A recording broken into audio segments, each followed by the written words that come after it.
Hello friend, जैसा कि हम लोग जानते हैं अभी सीरीज ऑफ लेक्चर चल रहा है हाइपरटेंशन का। इसमें हम लोग जानते हैं कि इंडिया में 20 से 40% लोगों को अभी ब्लड प्रेशर का बीमारी है। 20 से 40% लोग, ये कम नंबर नहीं होता। ज़्यादातर लोग हमारे पास आते हैं और उनका जब हम लोग चेकअप करते हैं तो उनका ब्लड प्रेशर हाई रहता है, या हॉस्पिटल में हो या चेंबर में हो। इसकी सबसे बुरी आदत क्या है कि ये हाइपरटेंशन जो है, ये ब्लड प्रेशर का जो बीमारी है, कोई सिम्टम नहीं दिखाता। 90 से 95% लोगों में कोई सिम्टम नहीं होता है इसका। तो लोग पूछते हैं कि इसका कारण क्या है। इसका कारण अभी मेडिकल साइंस कुछ भी नहीं बताया। 90 से 95% केस में मेडिकल साइंस अभी इसका कोई कारण नहीं बताया।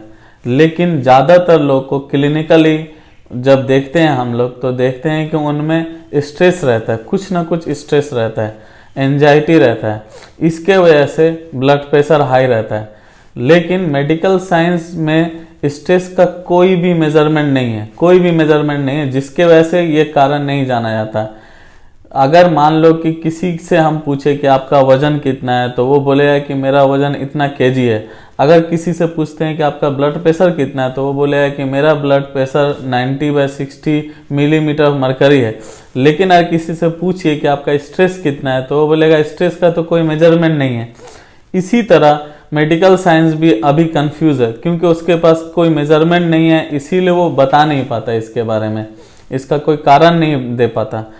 इसीलिए अगर जिस चीज़ का कारण नहीं होता उसको हम लोग प्राइमरी हाइपरटेंशन में रखते हैं। मेडिकल साइंस भी इसके कारण को नहीं जानता है, इसीलिए इसको प्राइमरी हाइपरटेंशन में रखते हैं। लेकिन हम लोग अभी इसके कारण के बारे में डिस्कस करेंगे।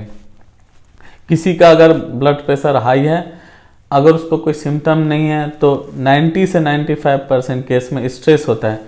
अब स्ट्रेस क्या है? अगर किसी चीज़ का ब्रेन में दबाव होता है, किसी चीज़ का टेंशन होता है, उस टाइम को कंडीशन को स्ट्रेस कहते हैं। मान लेते हैं कि कोई भी काम हमारे अनुसार नहीं हो रहा है, जो हम चाहते हैं वो नहीं हो रहा है, तो उसको स्ट्रेस कहते हैं। तो उस टाइम में ब्रेन में एक दबाव पड़ता है, उस टाइम में एक केमिकल सिक्रीट होता है जिसका नाम है एड्रेनालिन। उस केमिकल के वजह से हाइपरटेंशन बढ़ सकता है। और दूसरे कॉज हो सकते हैं, लेकिन ये कॉज मेन नहीं है। जैसे सिगरेट स्मोकिंग हुआ, ओबेसिटी हुआ, एक्सरसाइज नहीं करना हुआ, डायबिटीज़ हुआ, सिगरेट स्मोकिंग हुआ, जेनेटिकली हो सकता है, फैमिली हिस्ट्री हो सकता है। लेकिन ये सब मेन कारण नहीं है, ये सब एसोसिएट है। इसके वजह से मेन ब्लड प्रेशर नहीं बढ़ सकता। दूसरा है सेकेंडरी हाइपरटेंशन। ये एक टाइप है। इसमें क्या होता है, इसमें कारण हम लोग जानते हैं। मान लीजिए किसी को किडनी का प्रॉब्लम है तो आपका ब्लड प्रेशर बढ़ सकता है। मान लीजिए किसी को लीवर का प्रॉब्लम है, सिरोसिस ऑफ लीवर है, तो आपका ब्लड प्रेशर बढ़ सकता है।